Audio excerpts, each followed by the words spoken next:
We be on fire, we be lit. It's a unique hustle. Check it. It's a unique hustle. It's your boy ECO, and I'm here with the lovely, amazing, official Miss Jamaica. What's going on? None, you know, my dad, walk on. I want y'all to go ahead and stop what you're doing.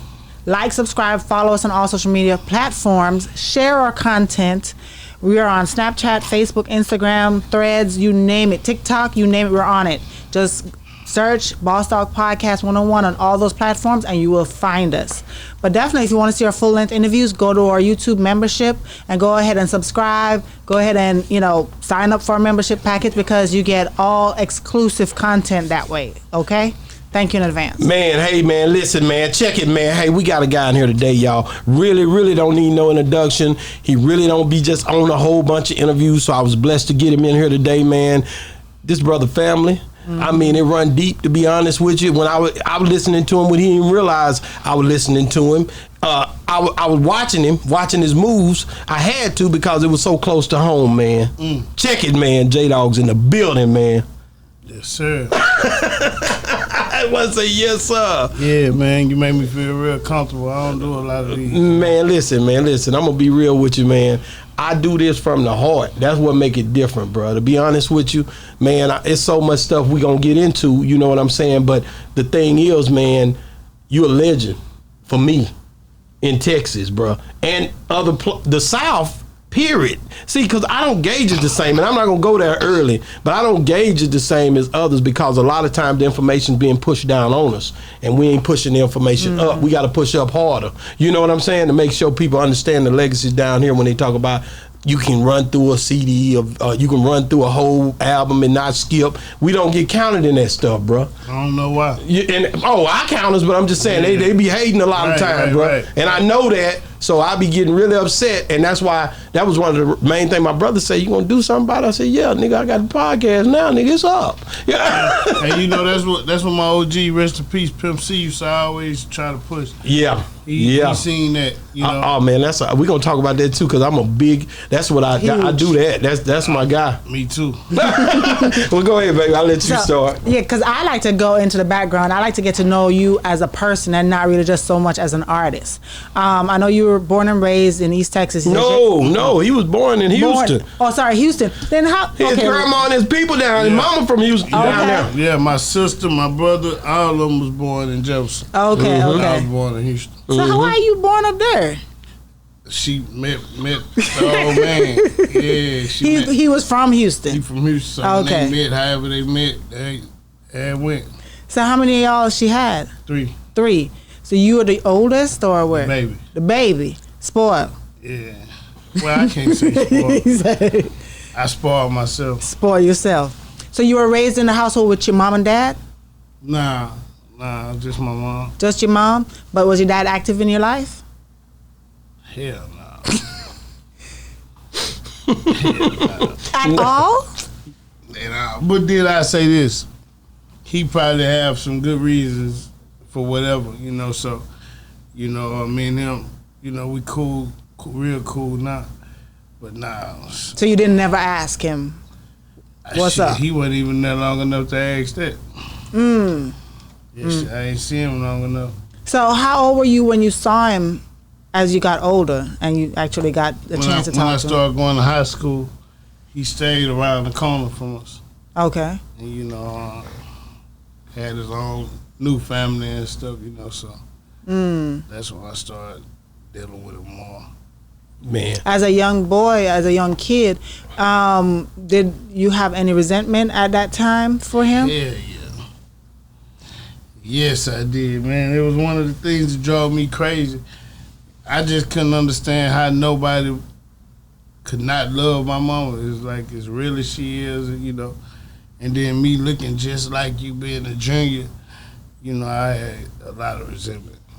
Wow, and that right there causes a lot of times some roadblocks because of anger and everything else. Because you gonna act that anger out. Nick can't control that anger. To be honest with you, anger once you take it there, you don't even realize it kick in. It's deadly. You see what I'm saying? Because you don't really even think about what you've been mad about. It comes out if a nigga say something like, I never forget a nigga in jail was snoring, man.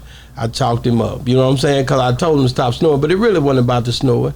You know what I'm saying? Yeah, but you was just tired of hearing. And now it was just really, I ain't really want to be there, first of all. But at the end of the day, I just give me a reason. A lot of times it's just like, and anger is like that. Anger be sitting there waiting like, oh, I'm going to get out on somebody. Am I right? I wish you would. And then, you know, my anger, a little everybody's anger different. Mine was a little too hard to control. You know? Yeah. You know, Nobody could control it. I couldn't. I don't think nobody could, but as long as I remember, nobody tried but me. Tell me about a situation where something happened and your anger lashed out. Shit. Probably getting jumped. But I was little, you know, getting jumped on. It was something that was the most humbling. I think when I got jumped on one time, it really just that turned fire to my eyes. More than one person put it, you know what I mean? Right. That put fire in me there. But I never really had, you know, I grew up, you know, in the project, so I never really had issues with certain things that was going on in my life, like with my mom, and you know, it was like normal. You know, there's no daddies over here, so me complaining, it didn't make sense. You didn't feel, so none of your friends, you went over any of your friends' house, they were all single parent households. You didn't qualify for an apartment in the projects if you had a daddy and a mom together. Boy, that's a part of the damn, that was the plan. That's a part of the problem. No, that was the plan. It ain't no problem. It was the plan. That's right. That's the project. That's the project. That's the whole game. Keeping the family separated. Yeah, and that's why they say we're going to come check. And then they take you down there. I used to go down there. We were trying to get our food stamp. So they got to take me down there. I got to get dressed up. I usually didn't comb my hair. I ain't going to lie. You know what I'm saying? They comb your hair. You know, it hurt a little bit, you know, because you ain't combed it in a minute. And they dress you up and take you down there, all three of y'all. And then me and my brother and sister sitting there. They want to look at us. Yeah, in a long line. Yeah, they want to look at. Then you go back and they send you your check. Then you might come back 4 months later and do it all over again. They want to see you again. They want to make sure you ain't really got nobody helping you. Can't no man stay at that house. If you stay at that house, we gonna cut that check off. You're not gonna get them food stamps. Am I right? Exactly. In the projects, is no daddies, stepdaddies. And he can't stay. If you was a good stepdaddy, you was the all-time quarterback for everybody. You was the only one, so you wrestle your stepchild. You got to wrestle 30 of us. Yeah, I mean, yeah. You can roll that down at the bottom. It's cool. Yeah, but if the police come through, stepdaddy going to jail. Yeah, he sure is. When they do the sweep, you trespass. Yeah. You know, so that's crazy, but that's the way it be, and that's the way it was. Looking back on your life now, because you know when you're going through that situation and you're not realizing that your anger is stemmed because you didn't have the father figure and stuff like that in your household. But looking back now, can you see how important it would have been if you had? Yeah, I see it now. You know, I honestly, I almost at one point in time felt like we was better off without it. But then as I got older having kids, I'm like, damn. Like, everybody who I know, it don't matter if they in the same projects I'm in, same, you know, situation that they had, their mama and daddy, they always came out better. You know? They weren't the ones doing it all the time. They never was. I'm talking about from the streets, everything. Your mama and daddy could have been from the streets, but it always worked out better for somebody to have.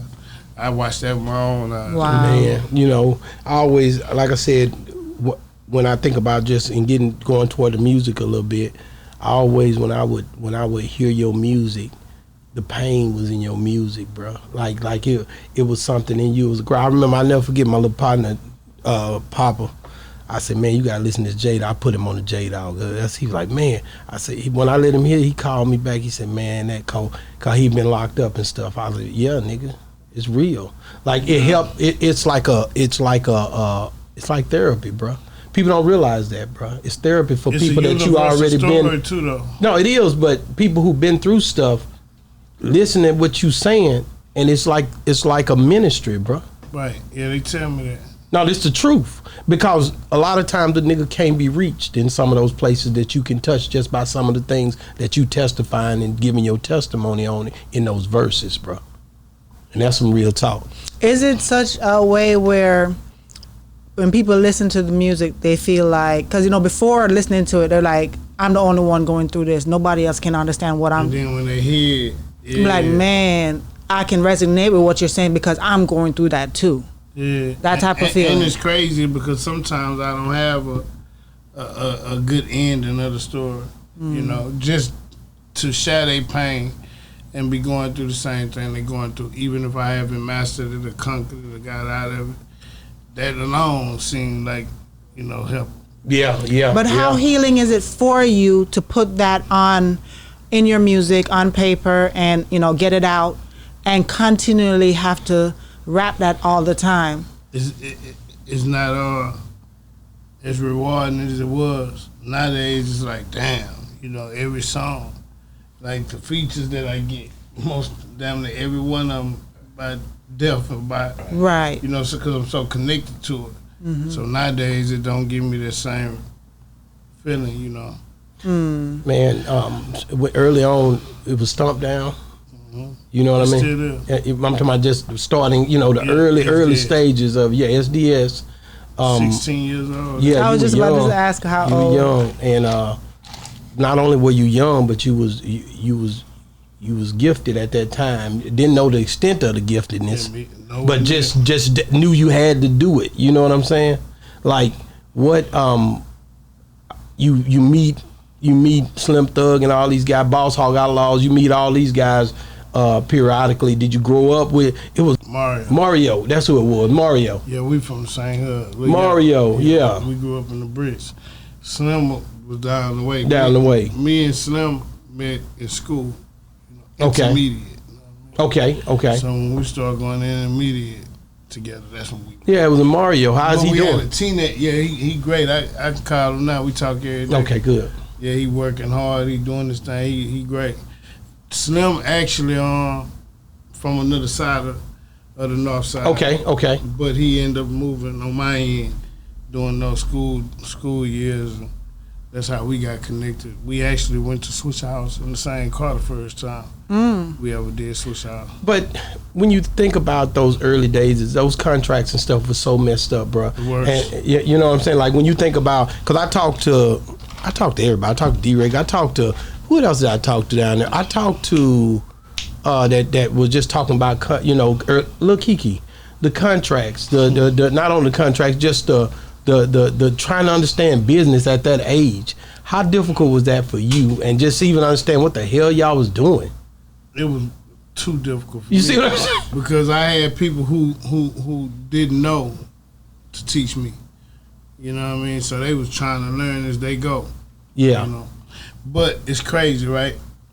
In my era, everybody knew it was like an unwritten law that everybody knew you was gonna get messed over when your first contract. And as crazy as that sounds, it's like everybody knew this. I think Nelly said the same thing. Yeah, Nelly said he got hit hard. Don't get messed over. The first initial setup in the game, at that time, niggas was losing at that first initial hit. And if you get back, you lucky to get back. Yeah, if you can get back and get something. You know what I mean? But it was like a known thing that everybody was gonna go through it. You know, so.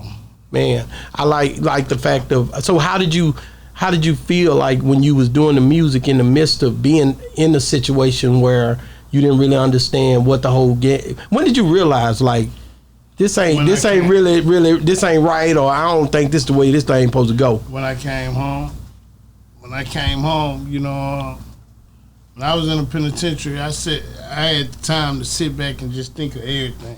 State? You in state penitentiary? And how old were you? One? What was that, Beto? How you know that? Because I know. I'm a hustler. That's right. But how old were you? He's like, how you know that? 17. Like we all 17. I'm from Texas, man. Yeah, that boy said Beto one, I got chills. Yeah. Beto one. Like how was it? Like basically you come home. How long was you gone? Just 3 years. 3 years. But And that's what still did you- just, what don't did you you- at just 3 years. 3 years is 3 years. What did you do to get in trouble?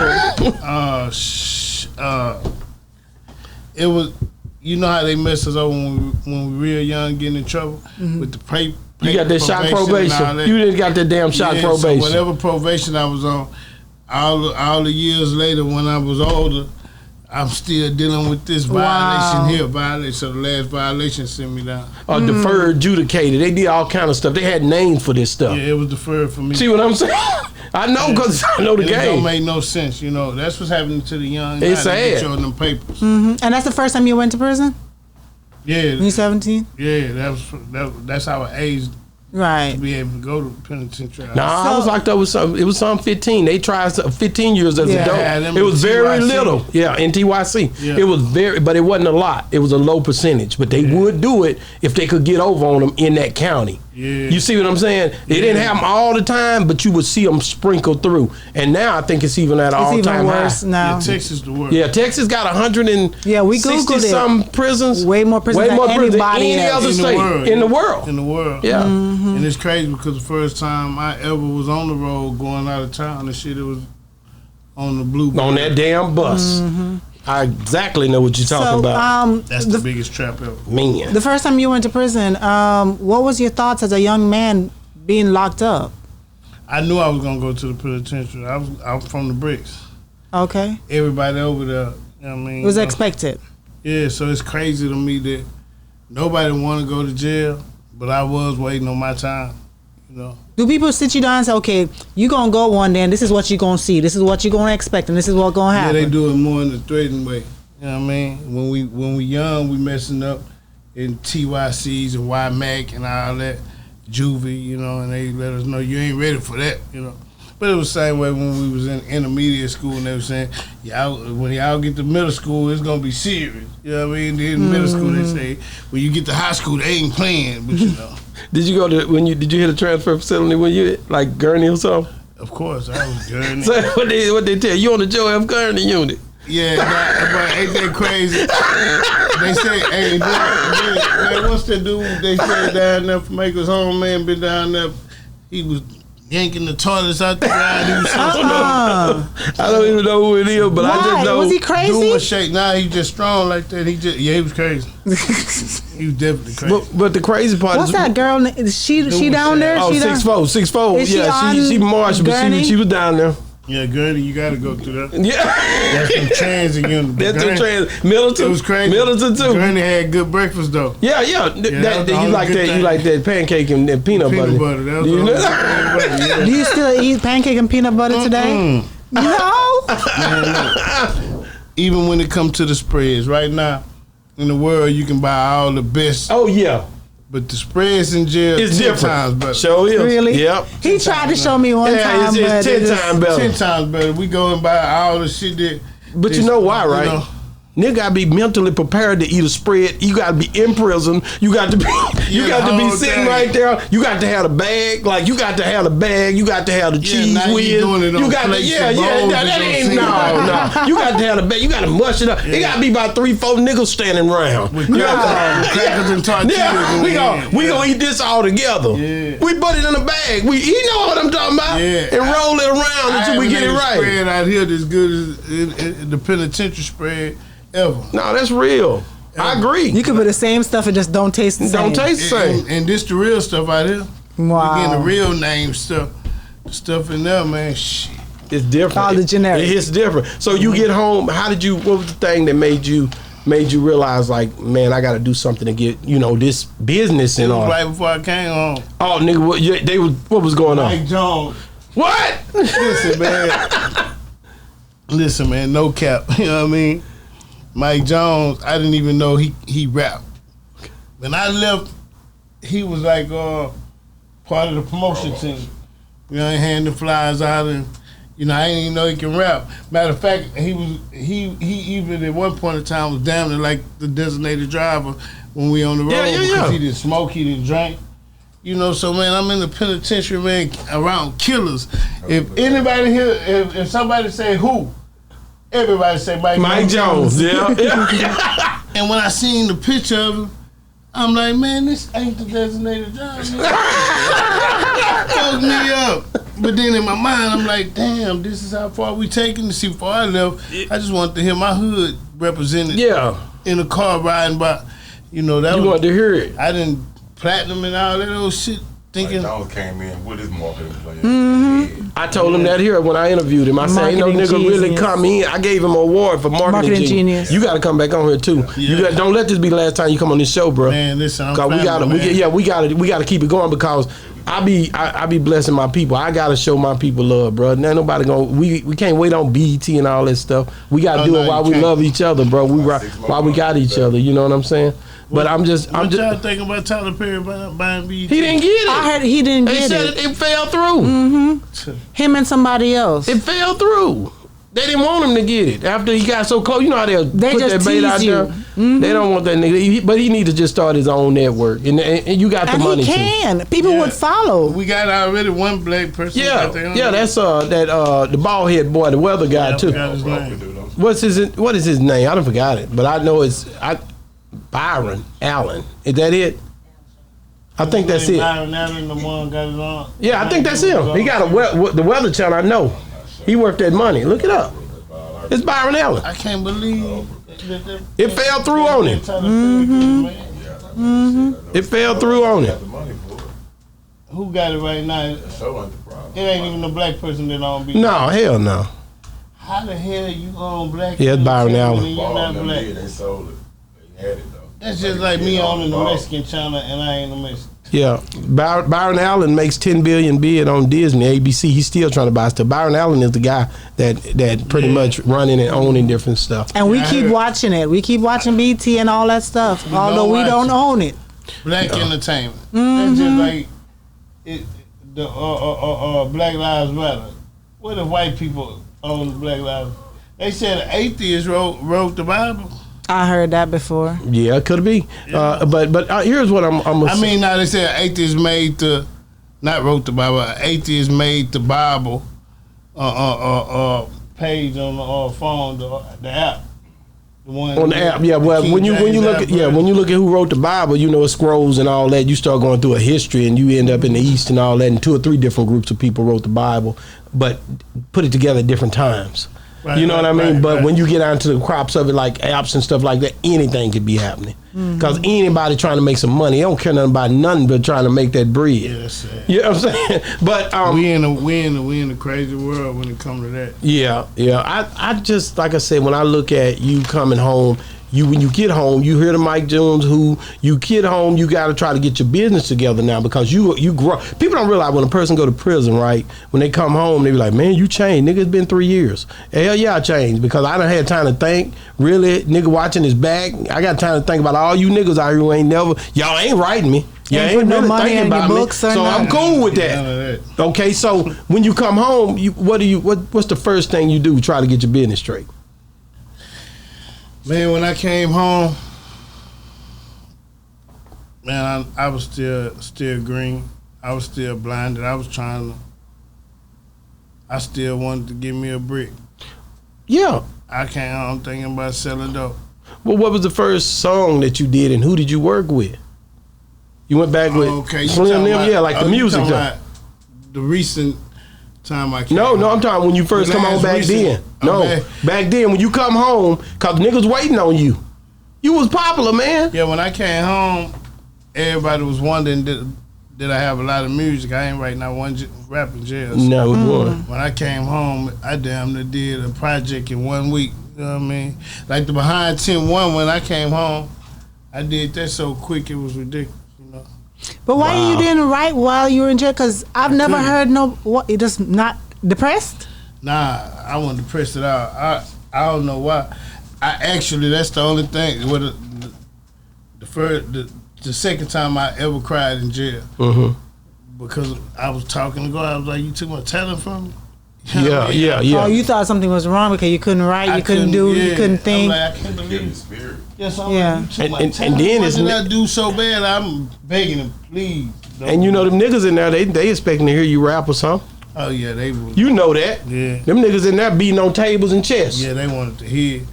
Actually, my brother, know what I mean? He from Dallas. He was one of the coldest ever, and still to this day, he out here right now, and the people don't even really know it. What's his name? What's his name? Rory. Roy Reed. Okay. He from Dallas. He out here now. Cole. Rod Reed, that's the one LD was locked up with too. He taught that. Damn show is. That's I met. Remember we did an interview when we did that down in Long. Yeah, I know Rod Reed. Put that idea up I talked to him. Yeah. Rod Reed, that's my brother. But y'all both say that I ain't never heard the nigga rap one time. That boy, that's. I'm gonna put that nigga in here and make him do me a freestyle. I'm gonna hit that nigga. I got his number. Man, I'm gonna see. I'm gonna say, nigga. These niggas. LD told me. J Dawg told me, nigga. We tired of it. Stop playing, nigga. He the baddest. You know what I'm saying? I want to hear him. Rod Reed the baddest. Man, it's because you. It was two cold. The coldest on the unit on Beto was Rod Reed and Fro. They could go. Man, say. I gotta ask you back.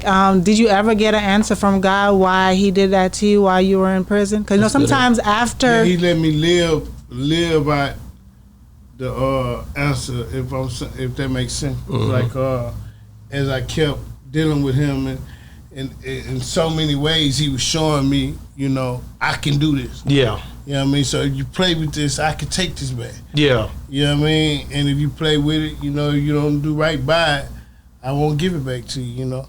And I didn't even think that was possible. Like, I didn't think that it'll ever be a day I can't rap.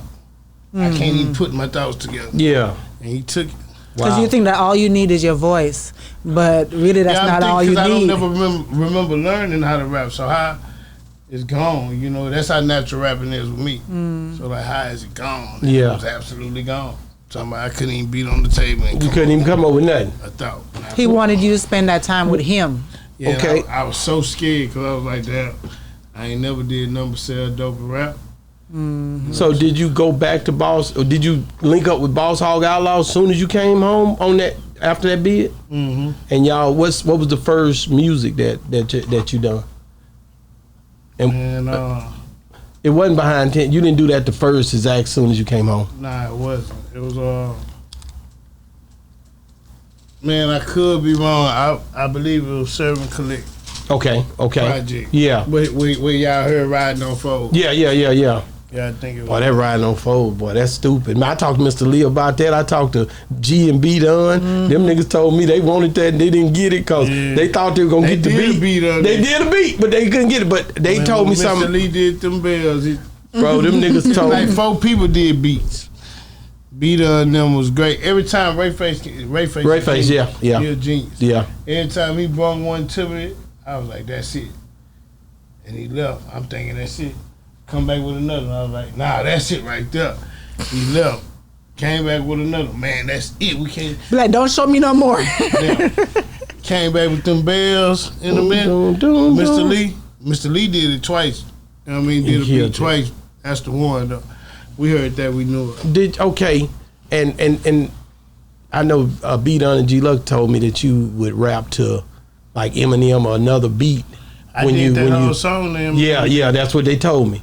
Yeah, so that song, most of all my songs like that with the real beats put up on them, most of them came that's what I heard. on YouTube beats. And that's hard. Yeah. That's hard. What make it to where that takes you there? You have to be in the car riding, or what the hell is going on? It's the music. And then where do you be listening to it at and start just rapping to it? Usually in the car. That's what I thought. Cause you know I don't write. Yeah, I know. So you know I'm usually in the car. You know, and then you know I'm so passionate. It's crazy. You know, it's always something. Yeah. That's heavy on my heart and my mind. Yeah. You know, so if I could put it in words, then you know. But it's always seemed like it's something heavy on my heart and my mind. Bro. You said nobody taught you how to rap or anything like that. But who was your greatest inspiration as a kid before, you know, that got you into the rapping? Tupac. And DMX. And then that's why you said, let me try this. Yeah. Well, now, I don't remember saying, let me try it. That damn just seemed natural. Mm-hmm. You know, I'm from the projects, but we was like we was one of the poorest families in the poorest neighborhood. You know what I mean? Didn't have it like that. When days without eating?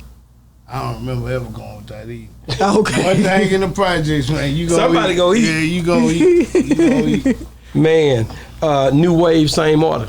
Same water. Yeah. What made you come up with that slogan? What does that even? It's the blend. Okay. It's a separation these days with old and young, and you don't even get one without the other. Okay. You know, so it's just a blend. It's like, even though they got a new way of doing things, it's the same water they do, you know, same blend, you know. You know, I love one thing about you Houston niggas, man. I can't lie, y'all. I can't say, I be on these Dallas dudes a lot of time. I just was talking to somebody about this. Like, I be trying to figure out, like, who's next, who you helping, who you getting on the feature with, the young people coming up, you know. It seemed like y'all figure it out up there for real. Like y'all seem like y'all work. It may not even be that way, but it seems like when I talk to Young Easy, they uplift you something terrible. Like the other people coming behind you, you guys don't hesitate to be an imprint, whether they paying or whatever, or they got to hustle or whatever. Y'all always be there for them, and I commend you guys for that. Yeah, I think I got that from the projects. Really? Yeah, I think if we don't got nothing down packed, we got the we thing, you know what I mean? Yeah. Like, it's always been we. You know, it's never been me, you know? Yeah. I don't even believe that you could judge a parent the right way without looking at the kids. So I definitely don't believe that you can judge the little homies the right way without looking at the, you know, the OGs, yeah. And a lot of the OGs not doing their job. And, you know, it ain't me to point them out, up to me to point them out, but you can see it in their faces, and you know, now the ones that's up, a lot of them say, "Man, I don't got no OG." Yeah, I hear that a lot. I heard that too. And they get offended when you speak up on, and that's just unheard of in my era. But I can see where it comes from. But I want to know, because the blueprint of what y'all have down there, because everybody always say it, just like what he was saying, the togetherness down there in Houston, but I want to see that spread amongst everybody, because when we talk about Dallas, I've heard the youngsters say, I don't know these OGs. They stay in their lane, we stay in our lane, but why can't everybody come together? Yeah, I don't understand it either. It's tough. It's the same way in Houston, though. Oh, Yeah, it is the same way? It don't look that way, though. Oh, it's so much like that.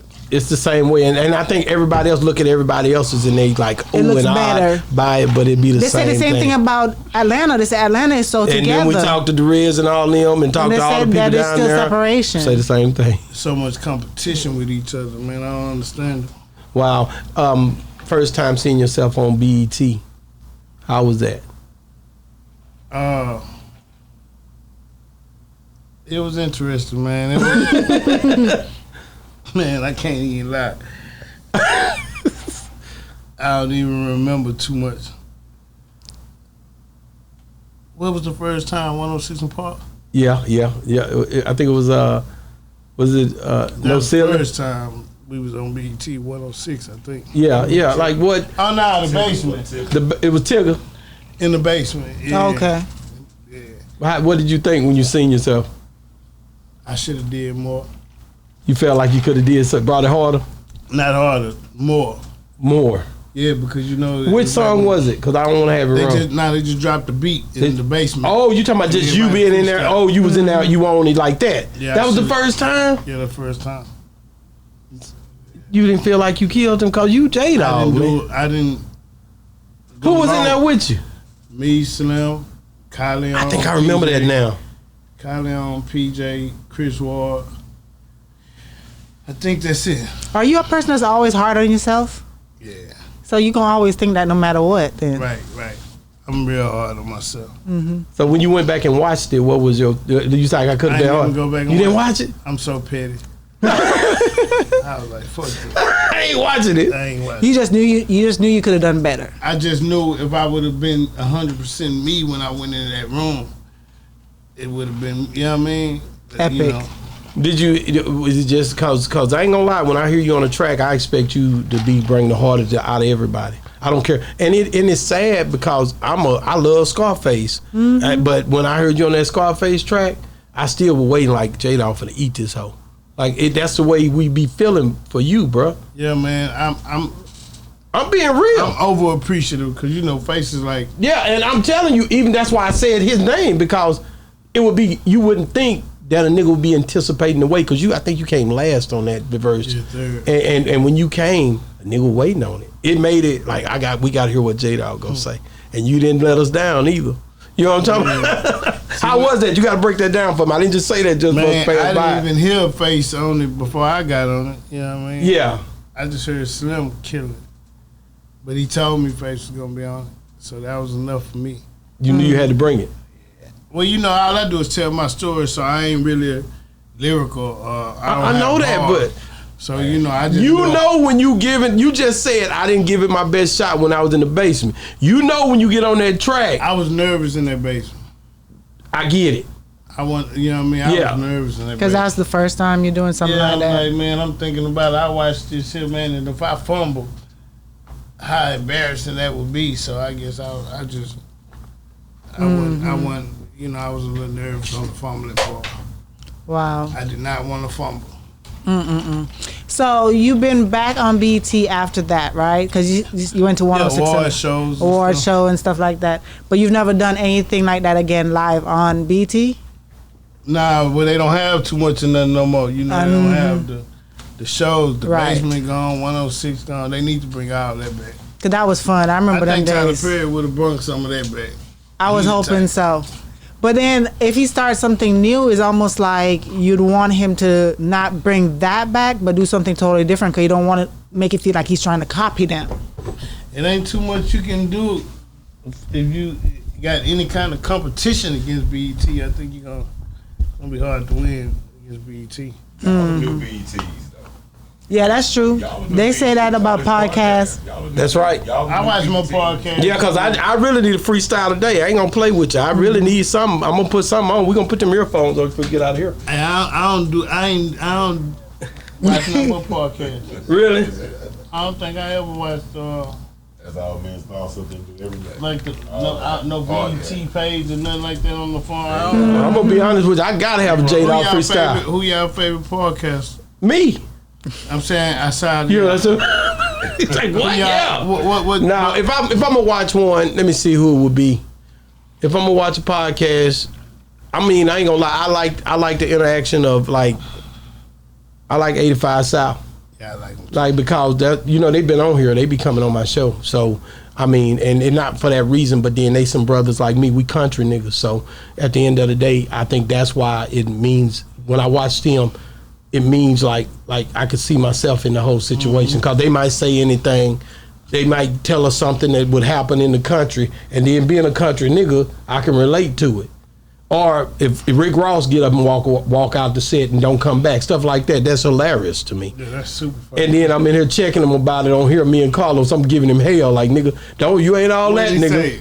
I told the nigga he wasn't all that. I said, shit, Rick Ross walked out on you. Yeah, he did, nigga. Anybody walk off, we just going, man, I'm gonna be honest with you. I do this. Why they say Rick Ross left, man? I really think Rick Ross, I think he really said he had to use the restroom, and I think he got so high he just forgot he was doing a podcast. You know, I nigga just I gotta go get this money. I got to go get this money, nigga. I told him if Rick Ross come over here, his ass can't get out of here. Yeah, that boy. So I mean, getting back to it, man. Like when you think about, I think it was Lakeith, your cousin. Man, that was down in the country, wasn't it? Yeah. And I think I had Rory. Rory. That was down on 43, I believe. Yeah, that's the club called 43. Yeah, it was Bawana back in the day. He been on here. Yeah. The owner, I know all of them. My uncle built that club. Meaning, help build it. Oh, do he know that was my cousin? I don't think we talked about that. I'm not gonna lie to you ever, but I guarantee you, it's been a lot of stuff going on down there, bro. I told him he the only dude that I know that had Millie Jackson and Mo 3. Y'all don't hear me. You know what I just said? Nigga, you had Millie Jackson and Mo 3. You had Millie Jackson, 2 Live Crew, and Mo 3. You know what I'm saying? Some people don't even know who Millie Jackson is. That's crazy. Yeah. So it's like but that had to be a hard one for you. Were you down there when that happened? I came immediately. You came down to the country. Man, do you know I hated that whole city for a long time? I can imagine. Man. How did you get through it though, J-Dawg? I ain't over it. You never got over it. I love the city. Marshall. Yeah, I know exactly. Man. That one too deep there, man. Because y'all grew up, y'all was close. That's my first cousin. I know. They beat him in the head with those metal ass country ass chairs and shit. Ooh. And so he was just down there at the party, like we would be down there, man, so much. I seen so much down there. He messed with them females like him. Yeah. And I guess he had talked to one female. Her dude came over, and that's how it, you know what I mean? That's where it happened. I ain't gonna lie. I fought in there nights. That's what we done down there. But it usually just was a scrap. Yeah, it usually just was a scrap.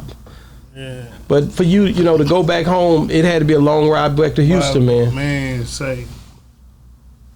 Man, my mama couldn't even, How old were you this time now when all this happened? Man, I don't remember. Like in your 20s? Nah, I was way He was younger than that. Young. 15, Yeah. Oh, okay. 14, 15. Tell you I started going to that club when I was 11. Mm-hmm. You know what I'm saying? Like that. Yeah, that's how I go down there. Yeah, I'm talking about Country living. Yeah. You want to see no cars until you hit a certain back street. And it be all cars forever. Hooked off back there. Yeah. Yeah. That's what you Yeah, it's Karnak. That's where it's at. Karnak. Yeah, that's exactly what it is. But at the end of the day, I thought about that. I said I was going to ask you about that on the show because I know that he was so close to you. Yeah, that blew my mind. And he's a different breed of person, so to get beat to death, you know what I mean? It do something to me right now, Man, and being one that, like I said, again, anger it sits right there. As soon as something like that happens, it just sit there and wait on you to react again somewhere else. And we ain't taught no proper tools how to deal with that. No, heck no. If you go to a doctor, they just gonna call you bipolar and give you some Prozac. You know what I mean? It ain't like you gonna, Man, and I hate to keep, but since I'm down there, Barrett, man, he was a part of Stomp Down. Yeah, that's my cousin. Yeah, and you know Barrett, Anita's husband. Well, was Anita's husband.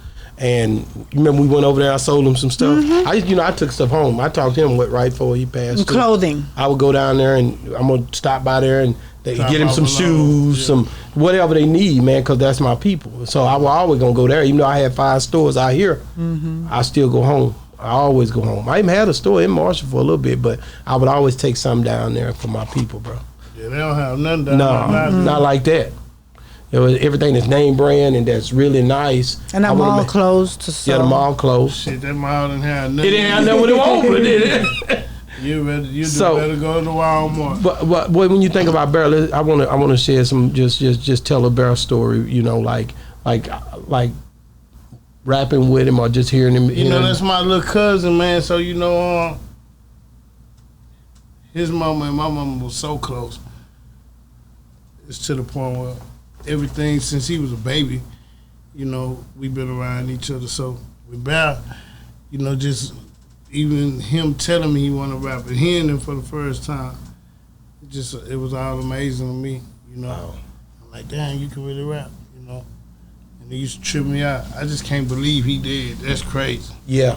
That was a surprise to us too, because we had just been down there and seen him, and it wasn't like he was sick or none of that stuff. He had told me the day before he had went to the hospital, and they sent him home. Yeah.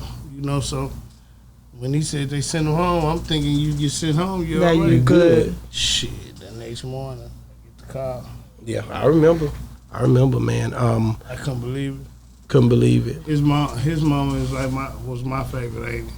Yeah. Maddie. Yeah. But we're losing these people that have been so close to you, and they're not old. These are young people. I lost so many. How does that mentally affect you and your life? I don't know. All I know is most of the time I'll sit back a year from, a situation and say, damn, look how it affected you. While I'm living it, sometimes you can't see it. But I go 3-4 years without wanting to be around nobody. Everybody, man, biggest problem with me is my phone. They're like, why you don't answer your phone? I don't know when that started happening. It's not on purpose. I'm not looking at it. It's just like I got so disconnected with phones and people, and it was just like, I don't know. I gotta ask you about Mug, man. I gotta ask you about it because you did that song, right? Man. But the song, when I listen to it, is like you really like angry. about So mad. Forever in the you day. know what I mean? Yeah. So mad. It was like he was like, man, you know, like you niggas ain't really, cause it's like the praying hand scenario. Yeah. Like niggas just do that for fun. Yeah, man. Do you really pray for me? Yeah. Yeah. It's like when you say it, is you serious, you know? And it's crazy because Mug, man, this just gave me chills. Mug, when he probably a week before he died, you know, he was just going through it. You know what I mean? Mentally, I ain't know the answer. I was like, man, bro, I wish it was something I could do. We best friends. Whatever you going through is in your head, though. So it's like it's nothing I could do because it's in your head. For sure. And he said, you can pray. And I don't remember what I said, you know, my answer to him, but it was a but before it. Excuse me. That blew my mind. So did you get to pray for him or you didn't pray? Probably did, but I said something but. And you don't like that part. I didn't know that. I got man, you. You should have prayed right then and there, stop, pulled over. I didn't know it was that dangerous. Yeah, You know, yeah. And then Mug ain't. Yeah, He not the type that you would think would kill himself. So you know. Yeah, and I know you basically tried to figure it out with him for you to even be asking those type of questions. You know what I'm saying? You know, the words say, it talks about casting down imagination and every high thought or every high thing that brings itself against the knowledge of God. You know what I mean? Like your imagination, your mind, man, your metanoia, your mind can take you places, bruh. And if you ain't got something to combat some of the thoughts that come up, bruh, it gets real crazy. Yeah, I know it. And that's the worst jail I ever been in. Bam. You know what I mean? The that worst point. one. Yeah. That's why I always ask about mental state, because a lot of times people don't think about how different things affect their life, because they're just strolling through life and not realizing the reason why I acted out, the reason why I can't keep a girlfriend, the reason why, you know, there's different things is because of things that you haven't dealt with in your head from past situations. I can believe that. That's why I want people to stop for a second and really, you know, do a mental check, so to say. Yeah, I don't think I do that enough. I really believe that I'm tormented in my head sometimes. You know, it was a time just recently. If I fall asleep and have a dream, I got killed. Every single time. It was no other dream. You know, and it was crazy to me because I was thinking, like, trying to make sense of something like this, it's hard. You can't understand. Like, you know, sometimes you try to figure out what is trying to be said here. But it ain't nothing you can think But just like at Jamaica, we always said dream don't walk straight. Meaning, like, a lot of times when we dream about things, it don't always happen exactly how we dream it. It's just like in the Bible, Jesus spoke in parables. He never just told you exactly this is what it's going to be, blah, blah, blah. So even whenever I, you know, hear people talk about dreams, I said there's a meaning behind it. Every dream has a meaning. It might not even be for you. You know what I mean? So don't take it to heart and feel like, some people will do like what you said, like dream that and be like, oh my God, I'm going to die tomorrow. I'm going to die. There's too much of that, you know? And they don't know how to live their life. They live their life in fear because of That's that. not living it out.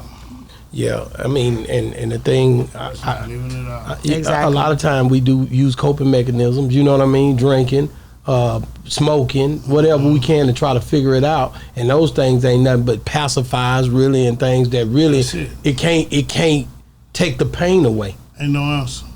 It ain't gonna do nothing but pretty much, it can lessen the blow. Yeah. You know what I'm saying? But the blow coming, Yeah, you know it's coming. It's coming. It ain't finna take it away at all. Just small cushion. Yeah. So what's the answer then? When it get to a point where that's what you gonna say. At the end of all that, and some people they can't go no further. When they done did all the drugging they can do, and they done did all and still no answer. Some people can't go no further. Yeah. You know, That's real. I don't believe that was my partner problem when he killed himself. But, you know, I done dealt with a lot of suicide. Yeah. And most of them feel like they did everything they could do.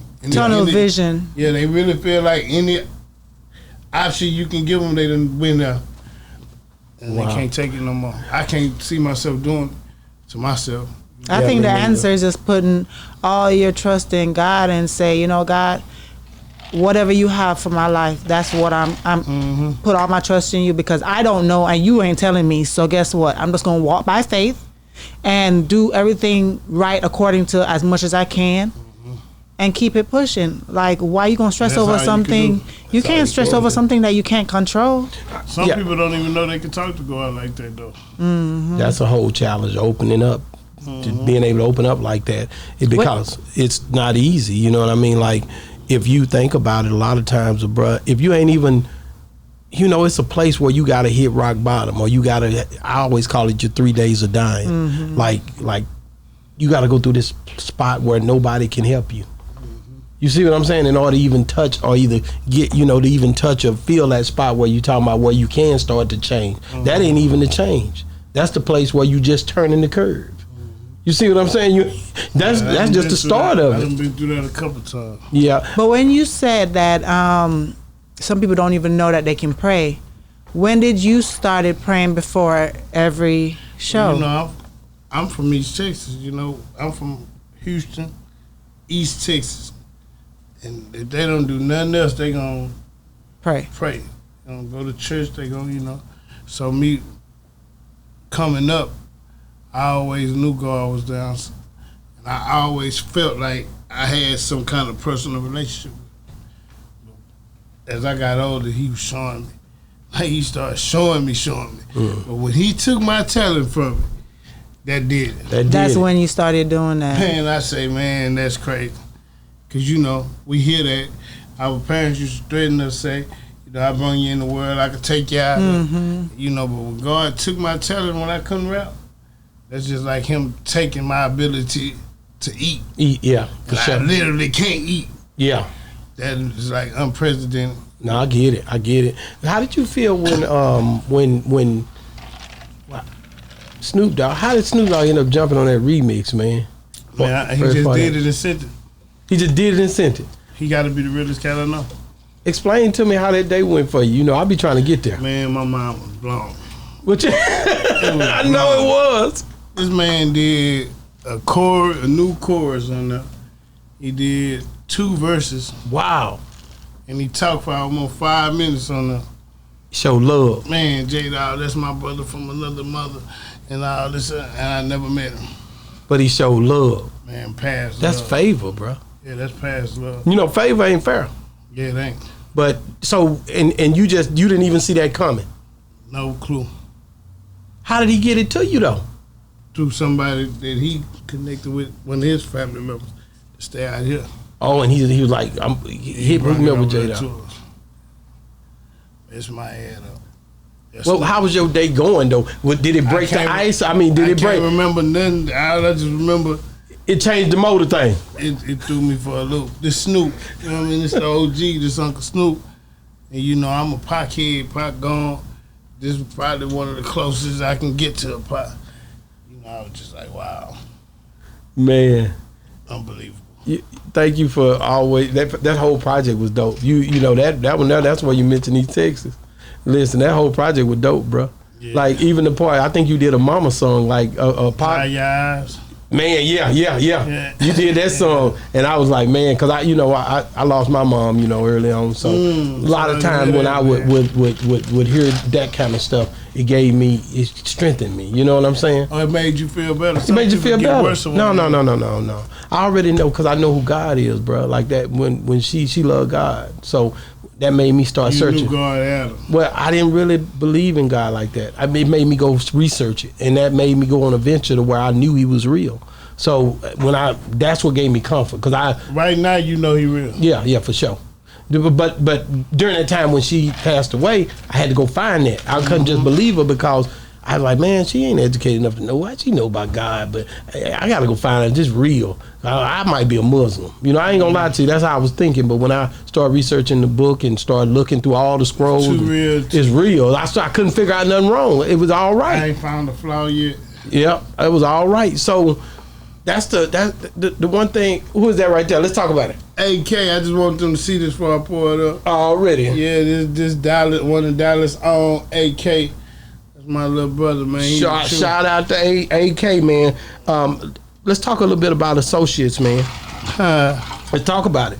I mean, I'm telling you, I could keep going with you all day because I love your music. Associates. Yeah, cool. Associates was something to where. Tell me just a little bit of how that even came together. Shit, that's how Slim doing, you know. Slim brothers, you know what I mean? So, you know, he already know when he hears something, what I sound good on, you know what I mean? And he usually come get me for them street records like that. So, you know, and again, when I heard the beat, I didn't hear his verse or zero verse. I just heard the chorus, you know what I mean? Yeah, you had the hardest verse for me on that. Appreciate it. That's just my opinion, but it's biased. So I got certain things I'm looking for that other niggas ain't looking for. Yeah. So it's biased. You know what I'm saying? But I definitely know that. Like I said, it's the East Texas ties. It put you in a different place for me, and the fact that you really rapping like it's not a game. You know what I'm saying? So you ain't got to do it but go a little bit, and it's gonna be over for any nigga. Man. For me, you know what I'm saying? So it's not. I'm biased. You know what I'm saying? Man, what y'all thought about my OG Pokey, man? Man, listen, y'all just did that project together in February, man. I ain't gonna lie to you. Did you think God was lining you up? Like, okay, I'm gonna let you do this. No, man. Think about what I'm saying, cause you got something. You know, you got a whole project with him. Y'all did a whole album together. Yeah, but that don't make it better for me. I know it don't make it better, but at least you got that. It could have been where you. Some people wishing they had a guy. So I'm sitting here, I'm one of them wishers. Like I got text in my phone where I done text this man trying to get him on the show when I'm in Houston. Or I go through Renetta, or I go through this person. I got all them texts. Or I talk to LD, man, I need to get him, And then that happened. And then ESG hit me up at 3 in the morning like, Big Pokey did that. I said, what? You see what I'm saying? Now I'm like, damn, I ain't get the interview. I wish I could have got to just talk to the man.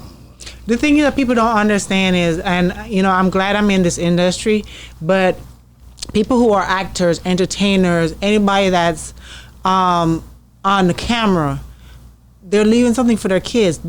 Your children can always pull up this interview, always pull up all the movies, all the entertainment, all the performances. They have something to hold on to. A person who is not doing this, I wish that I had something of my grandmother. I can only remember certain things in my head, but she wasn't living that life. Yeah, you just said it. You just said it too, because I sure wish I could go watch a little clip. Me too. Or my mom. Right. I don't have nothing. You remember King Only Go? got that picture? Yeah. I drove all the way trying to just get a picture of my mama, man. You remember King Only Go so far? With a picture in my wallet right now, can't even fit in the wallet. Really. Me too. Me and you got the same thing going. Don't trip. I got the same thing, I promise you. Anytime you start looking in your wallet and you trying to hold on to memories, you'll find stuff like this. You see the top of that picture? Yeah. Look at the top of these pictures. These pictures, look how my pictures look. That's crazy. Nigga trying to hold on to something. Missing. You know what I'm saying? Trying to hold on. And it's hard. This was in Jefferson. See? Holding on. Yes, sir. And that's your mom? And my dad. Let me see. Hard, man. And that's an old picture too. You don't find them like that no more. Let me tell you what you do with stuff like this. Is how I think. You laminate it. I know what you gonna say. Go get multiple copies, because if anything ever happened, you're gonna be sick as ever if you lose this picture. Yeah, I'm sure. So you gotta get multiple copies. It's about 50 cents on a dollar to laminate it. Yeah, laminate it so it protected from water and all the different damages and stuff like that. When you hold something that there, you better do it and upload it to the cloud. Take a picture of that damn cloud. That's real. That's the best way to hold on to these things. You always have it with you. But that's a picture, boy. That's in the country. I'll be glad. Say that's that red. That's that dirt, baby. Yeah, that's back there, Lake of the Pine. That about Lake of the Pine. Yeah. Man, I like I said, man, you exciting interview for me, because I just, like I said, I'm a huge fan, and I know already. You know, I've been waiting on this interview. I knew I was gonna get it. There's certain ones I know God gonna line up for me. Yeah, but I already know. I just don't know how. But I know I'm good over there. I never got impatient, because I know already the universe gonna line it up, man. You know what I'm saying? So thank you for coming on the show, bro. Come to you, man. Man, I know, and I've been anxious to get you in this hole. I'm like, man, I gotta get my boy Jada Donner. I certain ones I talk about. And I promise I'll never do interviews. Man. I know, I know How old were you when your mom passed away? She's still No, here. she's still here? She's, Okay. but she had kidney problems. Kidney problems, and you know, right now she going through a lot of dementia. It's so bad. Sometimes she don't remember me. Really? You know, so Yeah. My grandfather had that, but I was a kid, so for me it was funny. It was fun because I didn't know no better. Because I was the only one who he remembered, but I think he was trying to remember my mom, but I think it came on me. But I was like, oh, he didn't want to deal with nobody because he was aggressive sometimes with his dementia. My mom is too, go to cussing and fussing. Exactly. Yeah. Like if she don't remember you or don't know you, he would fight you. He'd want to fight you. Yeah. And he was older, like 70 something. I was the only one who could go and say, "Come on, Grandpa, come on, let's go." And he would just go with me anywhere. But nobody else could do that. Feel special. Exactly. As a kid, I loved it. Wow. I mean, I'm telling you right now, you got to value the time you have with your loved ones, bro. Man, That's all it is to it. You know what I'm saying? Like, I I get mad. I don't play, bro. Like, bro, if you disrespect, and I ain't gonna say no name, but it's been certain people. If you say something about your mama or something like that, I can't deal with that, bro. That mess with me. Like, I'm like, hell no. no. It happened to make me understand. I can't understand that at all. I don't care. You could be a crackhead or anything, nigga. You better never disrespect her. I'm not playing with that Yes. at all. You don't know what these women had to do. I grew up believing in that, you know. You gotta. I never was too fond of daddies, but you didn't play with mamas, man. You got to do something for me. You got to tell me about that last project with Big Pokey. Just down memory lane. Like, how was it working with him doing that project? Easy. Me and Pokey, you know, we always told each other, like he said, I'm his favorite, and I always let him know he my favorite. Wow. So when the beat drop, it's whoever go in there first. And he don't write either? He write, but I don't know I haven't seen him write, so I think he was prepared. Okay. For when we went in there, you know, I ain't seen him right. Mm. But that dude heavy, man. I can't believe he not known as much as he's supposed to be. Like, that dude heavy. What was the thing about him that inspired you the most? His lyrical content, like when we was young and he dropped that hardest pit in the letter, I never heard nobody out the South, like on our end of Texas, ever rapping with word, you know, flipping words like that. I never heard it. That nigga there, man, Pokey was just, he was like the Rick Ross type at that era though, in that time, and it blew my mind. What was your favorite song on that whole project? Do I got a favorite? Something you play over and over. I play it always too. That'll go. I play it That'll go. Oh man. Infiltrate your noggin into the point of mind boggling. Yeah, that one right there. Yeah. Hardest pit in the litter. Yeah. I think I knew it was The one. dope corner in my jaw. Yeah. But you know what I wonder? Because, you know, sometimes, like, before he passed away, this one might have been the one that you was listening to the most. But after he passed away, there might be another one that might be more, that you listen to more, because whether he was on that one more or because of what he said in that song. I think it was pressure. The streets been talking about this pressure. Yeah, that's the one afterwards. Yeah, when he died. Yeah. That non-stop. Non-stop. You know, I was right around the corner. You know, we both had a show out there that day. Oh, you was right around the corner. So how did you come to hear that it had happened? Oh my God! On my way to Houston, they called me. Man, say, unbelievable. I had just talked to him and told him my show is mine over before yours. I'm gonna come around now. You know what I mean? Yeah. When I got the call, it was screaming and hollering. Wow. So it was happening right then and there. Yeah, at that very moment. At that very moment. Right. But then let me ask you a question. How because when we heard about it, well, he heard about it way longer before I even got up. Yeah, she was asleep. But by the time I got up out of my bed, and I heard about it. It was all over social media. Man, that was a bad. How do you feel about social media and the fact that they can film that and put it all over for everybody to see? Because to me, in my head, I'm like, there's probably some family members who don't even haven't heard about it yet, and to see that. Yeah, I think it's the price. It come with it. Come with the territory. Because the only reason why I wasn't as angry with this situation because y'all was recording him performing. Yeah. And he happened to die. You know what I mean? So y'all was gonna be recording his performance. But it's still people who wouldn't have been recording it all, and they see that, and then they'll come out with their phone. You know, I don't know what make that's some of the best entertainment. Yeah, I wouldn't reshare it. I couldn't do it. I got too much respect and love for him and his family. That it is different when you know that it could be you. It could be anybody. Man. Like, how would my daughter feel? How would my wife feel? Then, you got people want to say he was on these drugs and all. Man, get there. That's the crazy part. Keep in mind, his wife was with him. She was there? She was there. Ah, dang. How is she handling that? Because to see that in person is totally different. Man, I know she got to be, past devastated. However, the way she holding it down, since she died and holding him down and holding their family down, I ain't seen too many people stronger. Wow. It's mind blowing. Wow, that's crazy. I'm just, like I said, I wanted to interview him. He was just a talent, bro. Just a dope dude. Just a realist, bro.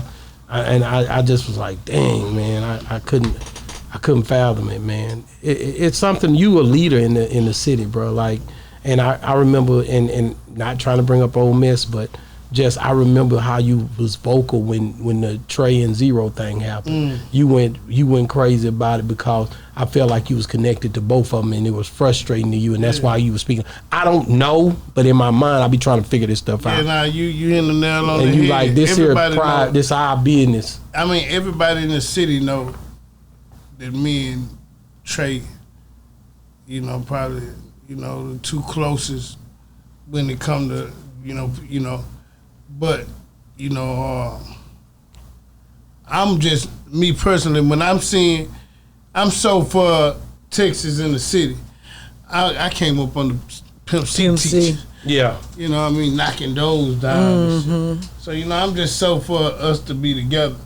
That's just, man, that was a major week for the city too. There was a lot of big things going on. And it just, I can't stand to see them like that. I couldn't, when I seen anything like that would have shook me. But them two, I just really, that'll be one of the best things that could happen to Houston if them two was come able back to together. put Do you think it might be possible though? Anything possible. Anything. I come from the bottom. I'm, the bottom of the bottom. Yeah. I'm the last person that will tell you something that's impossible. Everything that's happening now was impossible. You know what I mean? Yeah, I remember when when Slim was dissing y'all, all of y'all.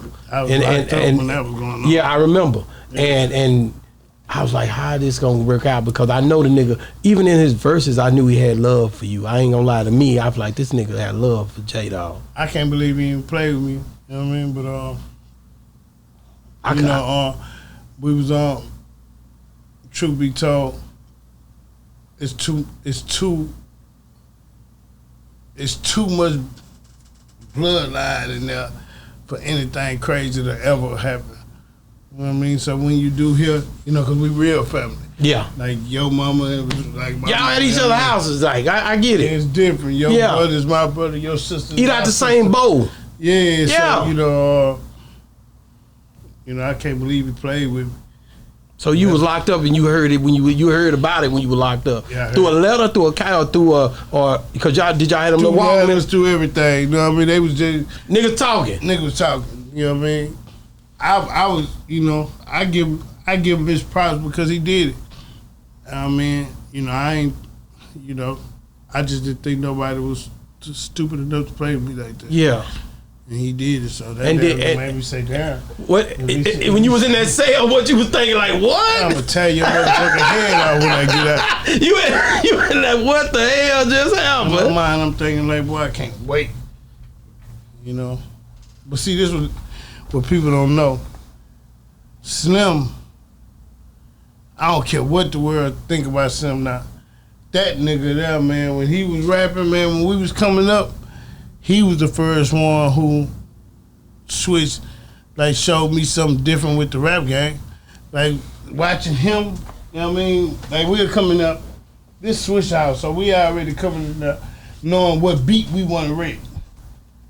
The way he was ready, had his shit together, I was like, damn. That nigga was ready, wasn't he? Freestyle and shit. Slim was already writing everything. He was already on top Say, of it. even if you was writing, even if you weren't He was freestyle everything. and you was writing, you wasn't writing like him. Yeah.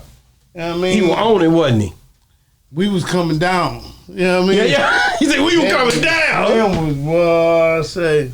He was articulating the hell out of it. Nobody at the city ever did. He was, man, say. Bro, that I ain't gonna lie to you. Like I always, He the reason, man, listen, they might not say this, right? But when you got the North Side, our era, because, you know, we started Swiss House. Me, Slim, Mario, and them, Lester, actually. When you talk about the North Side era, none from all the offsprings of it to the beginning, man, none of it would have went nowhere if Slim wasn't rapping like that. it was his rapping that basically. I ain't saying we wouldn't. We all got talent. We would. I don't know what would have happened. I'm saying reality is the way it did happen. It happened, Yeah. and that was mainly Slim Thug. That nigga was who. Wow. Man, that nigga was rapping on that mug, man. That nigga was saying some shit that was just blowing out my. He was like, whoa. You like this? Standing 6'6" tall, but I don't play ball.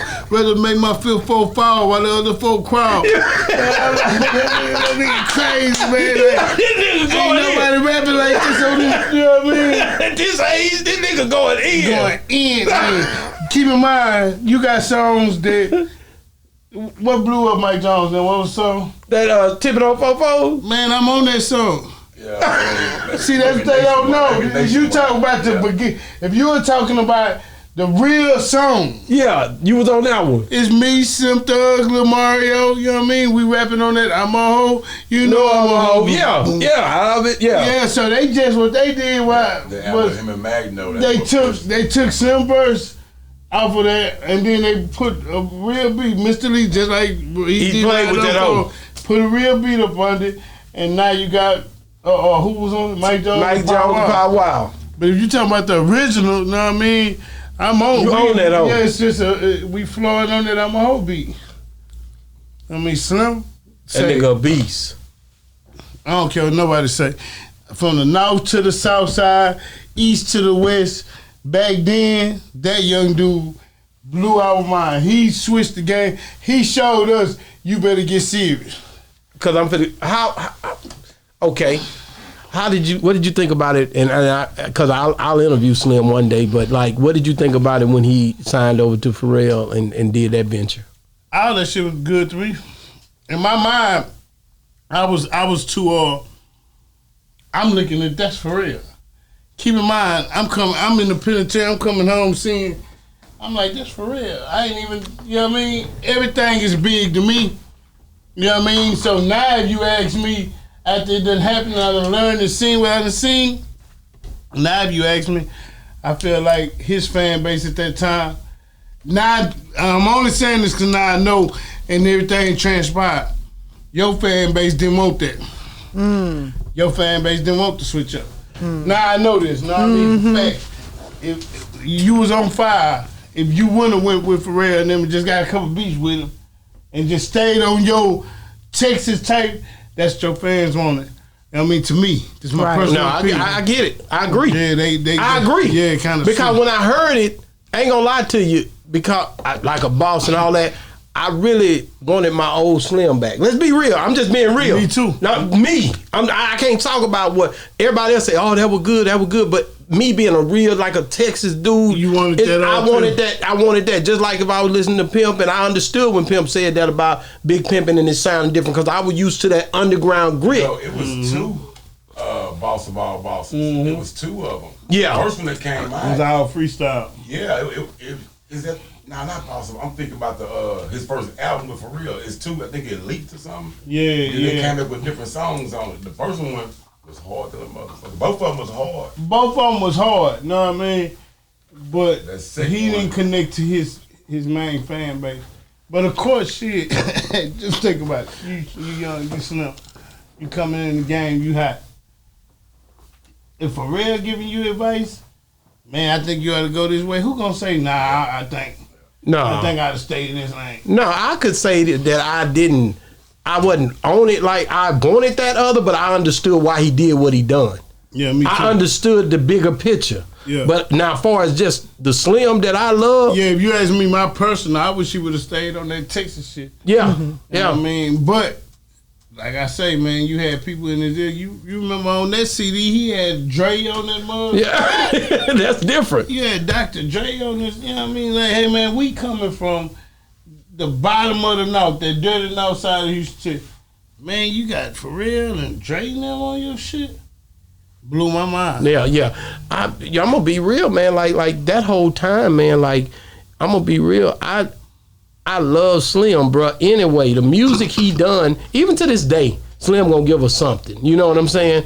But I ain't gonna lie, look, Kiki dropping them damn projects like he got a label behind him. Look cute. Yeah, Look cute, that nigga beast. But I'm loving it too. Like this nigga moving like. He been doing that. Yeah, but it's something to see it now when everybody's so I'm independent, I'm this, I'm that. For him to still be able to maneuver it like still that. rapping in your fan base. That's right. And like we hearing you on here done switched up to your style. No. You still rapping in your fan base. Yeah, I'm loving Kiki doing the audio book. That blew my mind more than Yeah. mean? Mm-hmm. Well, okay, go ahead. What is she your- want a question? She's like, get back. What is your biggest pet peeve about the music industry today? I got so many. Narrow it down. You can do two. I say, man, that's a good question. The main one probably is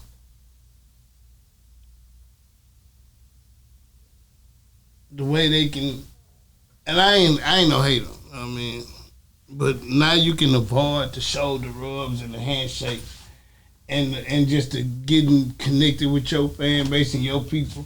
You can avoid all this, not just off of. Social media. Yeah, you know what I mean? You know, nowadays, you know, to me, it's just, it took away from The personal the connection. connection for you learning, you know, even when giving back. A lot of people don't even, you know what I mean? You know, they'll get on the camera and just see a bum and they, you know, but it's a way you can give back to the same culture and keep this flourishing, you know what I mean? But you don't know none of the history. Right now, I'll guarantee you most of the young artists in Dallas, they not trying to go get no verse from DeRoe or trying to, you know, mess with Dunn, Chief, and, you know, I don't understand why, Yeah. but it's something happening where it's a separation with us, and I think it got a lot to do with the internet. Yeah.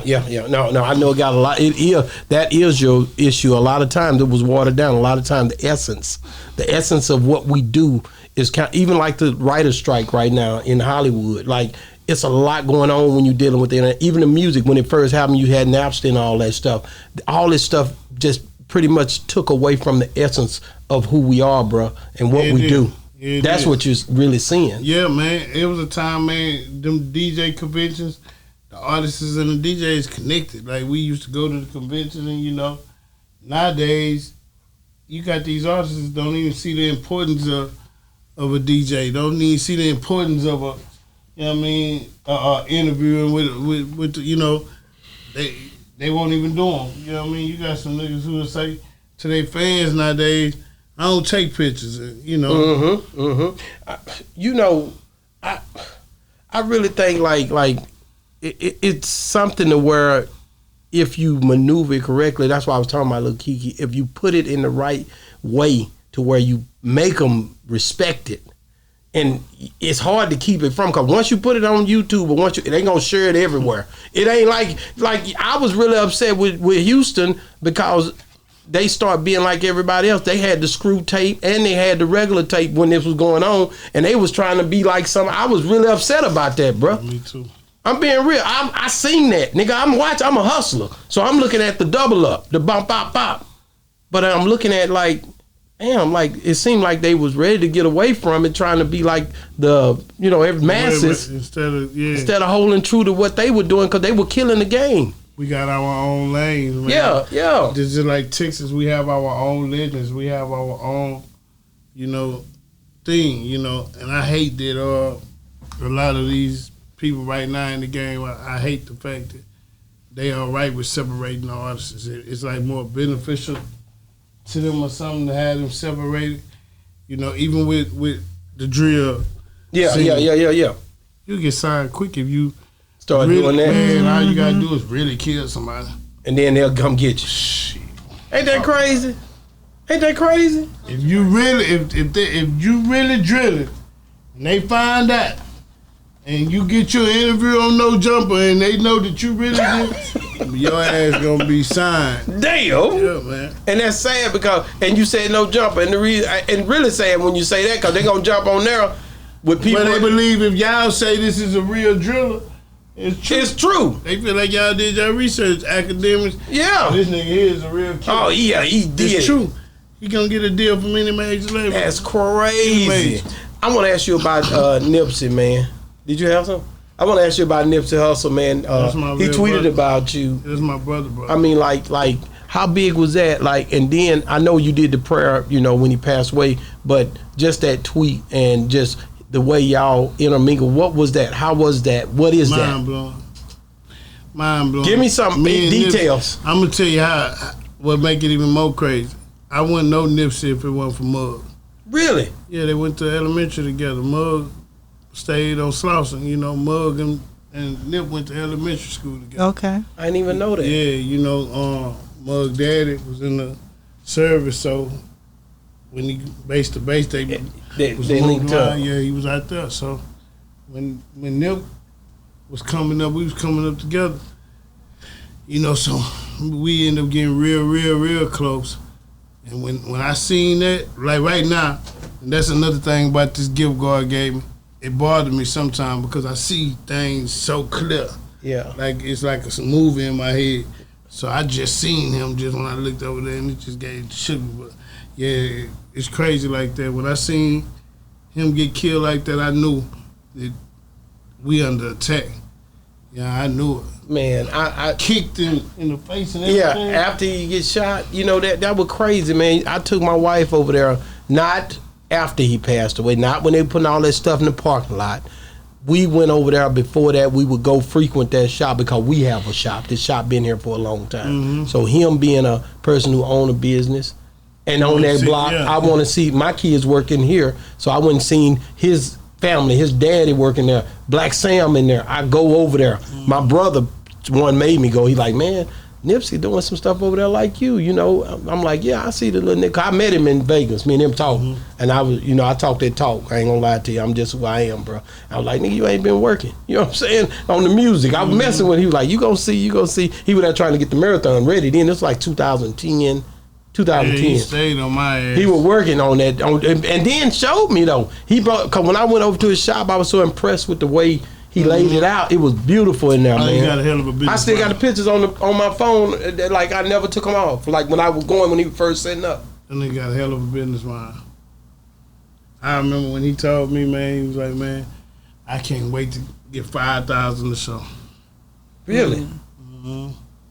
We had just performed at House of Blues. And we went to IHOP. And he asked me how much I was getting at that time of show. I was like, 5 racks. He said, that's all I don't make no. He said, it's over. Say, well, like, and he blew past that. I nigga probably was getting 60, 70 for exactly. Wow. But I'm saying But at that time, that's all I'm waiting on. And y'all had some hell of a conversation then if y'all were talking about that. He was just... yeah, man. That man, he used to stay on my ass. Last thing I remember him telling me over the phone, he was like, man, this is us. It's all for us. He was saying, like, I'm here now. I'm what we want to be. And he was like, man, they lying to us. This is all for us. This is our shit. That's what he was telling me. Wow. He was but I'm knowing what he was saying from our conversation, just knowing, I'm knowing he was saying what he thought, what I think, how it's going to be and how it look up there.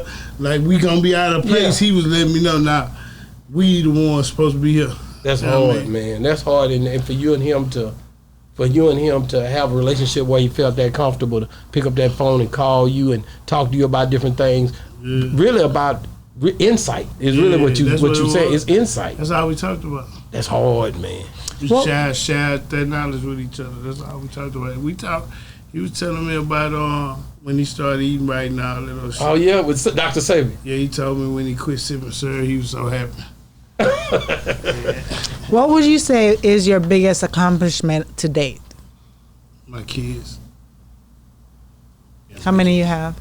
3. 3? Well, I got 4. My daughter in heaven. Oh, bless her soul. Yeah.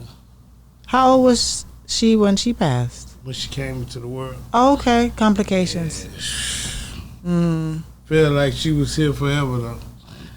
Wow. Just seemed like she was, You see, that's why I tell people all the time when I talk about, and this is something I came up with myself during COVID, but I tell people when you're born in this world, you're born at a job, right? And you got to do God's bid.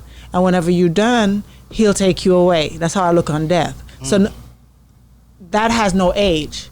So when a baby, people say, how can you say that? Because a baby who have never been born, stillbirth, come out from a mom, how have they done anything? I said, you don't know their job. They probably could have touched, the mama life could have changed, the daddy life could have changed, the nurse's life could have changed, friends who've seen that mama carry that baby change her life. You know what I mean? All that through that one. All of that through that one child. And I've always said that, because people always come back. Anytime you're talking about God and trying to inspire people, they come back. So what about this? What about that? Because people are so engulfed in their rage and hatred because of something that they asked God for and He didn't deliver it. So I remember being mad at God a lot too in my life until I realized, I know God real. I'm talking about when I say that, I don't say that lightly. Like, I think I was one of the people who had to be proved to. I don't think I'd still be strong with God like I am now if I didn't know, But I don't even believe no more. I don't even have to. Like, I know. You know what I mean? Like, I don't even have I have no reason believing. I know for a fact. Man, serious. Man, God is so real, man. Like I know because I'm still here, and there's so many people, the people we've been naming, that's gone. But already you were left here for a legacy to try. Especially with your kids, that's a big deal right there. Because your kids see a reflection of, you see your kids in you, and they see you in themselves. They don't even realize it's subconsciously happening. They don't even think about it. It happens seamlessly. You see what I'm saying? So that's the part right there where I be trying to tap into to give me the strength I need to keep going. Yeah, me too. You know what I'm saying? That part right there make me push all the other problems I so-called have out the way. I don't even think about me no more when I look at my 15-year-old son, when I think about my 30-year-old son, when I think about my daughter that's at Brown. Like, those are the things that make me keep going, is tapping into that place where it ain't about me no more. Yeah. And for me to still be here. Yeah, I've been at that place, but it ain't about me at all. Sometimes it can feel selfish to yourself. What? It is what it is, man. That's my reality. What's the last no-skip album that you have ever listened to? Good question. The last one? You didn't skip not one song. What's the last one? Been that long? Yeah. The last one, I don't want to be mistaken, man. I'm thinking it's American Gangster soundtrack. Wow. That's a long time ago. Yeah, but when did I used to jam the fix straight through. But why have there not been any lately? Is it that people not making good music like that? I don't think. I think they thinking smart for them and business for them, and if they thinking about their business, I don't think they feel like they had to. But no, I'm not against this new era. You're not at all, no kind of way. I'm an OG, and I honestly believe that my only job is for them. You know what I mean? Yeah. But this is what I will say. I can't stand to hear people in my era, you know what I mean, feel like if they're gonna drop some music, now that they gotta sound like now. Yeah. I can't stand it. This ain't me judging, this ain't no competition talk. This just like, you know what I mean, if I already know you and I know your music, that's what I'm expecting to hear. Some of this, you know what I mean? So, in my mind, yeah, the best thing going on in this era to me is the money ain't went down. That's real. These the dudes is running the numbers up. Whether we like it, whether we don't like their music, they not messing up the game. From the business point. However, I don't know what this gonna do later on, because you don't know. You're not learning nothing. Let me ask you something. Well, I know you remember Back Tripping, and I don't want to go back. Like you did, like compilations, man. like those was like. Are we ever gonna get something like that from you ever again? Hell yeah. You see what I'm saying? Like these are stories. I got so much of that. You know what I mean? I just man,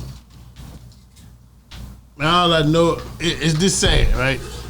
Man, all I know is pain. Like, man, listen. All my people dead, man. All my people, you know what I mean? It's like, you know, when it come to hearing music like that, my passion like that, I don't even know how to talk about nothing else but my story when the beat drop. Y'all got some shit coming y'all way, man. Man, I can't wait, to be honest with you. I love it, you know, and to be real. This nigga relentless too, so. Oh yeah, babe, make sure you focus this in from, because I'm just sitting He's so relentless, it might be an album tomorrow. Nah, we about to get into you as soon as she said down. Never too much. Because I'll put more in there if you want it. Hey, he damn near thought, man, I thought I was slipping. Yeah, but he say, see, y'all run the lip. I say, look, we getting there. Don't worry about it. We straight. Everything gonna be all right. Make sure we focus get there. I'm figuring everything out. We gonna get together. Yeah, but I just, like I said, you something different. You know what I'm saying? And you know, one thing good about the internet is you can be anywhere at any time once you drop something and you drop it in the right way. If it can hit somewhere in Europe and you don't even know why. You see what I'm saying? I think that's the bonuses. Yeah, it's got its bonuses where we didn't have that opportunity. We had to go through somebody to make that kind of stuff. This the thing with J-Dawg though. See, this is what I like to call what we starting out right now. This is like the second leg, third leg of his career. You know what I'm saying? He don't have a big body of work just yet. Battery. J-Dawg got behind tent 1, behind tent 2. Features here, you know, mixtapes here, stuff like that. But this man is really in his prime of his career. Everybody still want him. Everybody. Yeah. You know, I've had 39 calls for features in 3 days. And these are all the younger ones. So I want to touch back on what y'all was saying earlier. When y'all was saying the youth not really tapping in with the OGs. Shit. Yeah, no. Everybody that we dealing with, you know, they coming from Jackson, Mississippi. They coming from Florida, Louisiana, of course, right there at home. Yeah, you know what I mean? Of course. So they tapping in. And I knew that. You know, I know that for some of the, you know, the ones like him, Kiki. I ain't gonna lie to you, certain ones that they stapled. You legends, bruh. Slim too, if he want to be. I don't know how much he connect with others now, because he just seemed like to me he in his own world right now, and it looks good for him. You know what I'm saying? Like Slim been on, like he you say, figured like it out. you said, you know, since 16. He figured it out. full head running and ain't stopped one bit. Ain't slowed down one whatever bit. he figured man, out, whatever he figured out, man, it worked for him. He figured it out, and I think that's the whole game. But then also the internet makes it to where it's not too late for anybody. If you guys, man, like people like you, man, ain't no telling what you could do. And at the end of the day, the internet, it also brings up a thing where people get to see you more. Like now, and if you figure that part out, I mean, I got people like Country Wayne and these people that's telling me they making $480,000 a month just off internet, bro. Mm-hmm. You know, just off they don't even do music. They still starving. Did you hear what I just said? They don't even do music just to see a day in the life. A J-Dawg could cause havoc on the internet. Oh, I'm putting everything together. Do you see what I'm saying? They don't see it. If they see it, you remember when them little old CDs and shit? Yeah, you could see. You were like, oh yeah. I'm the same way, and it's crazy because I ain't no youngster like that. You know what I mean? But sometimes I be wanting to see it too. You know what I mean? You know, I understand them, man. Nowadays, that internet do got a lot of bonuses. You know, I seen a little dude. What was his name? Yachty. Yeah. Seen the interview. He said he never knew or heard of Pac. I remember that. Damn sure did. And I was like, but then he said he was that, telling his truth though. Yeah. And I was like, get the fuck out of here, man. How do you not know of Pac? But he was telling the truth. Yeah. So I gotta ask you, and I know you here now, but I gotta ask you about just Pimp C, because I said I was gonna go back to that, man. Like, oh, gee. Like, let's talk about that. Like, give me some. I need everybody give me a Pimp C story in here.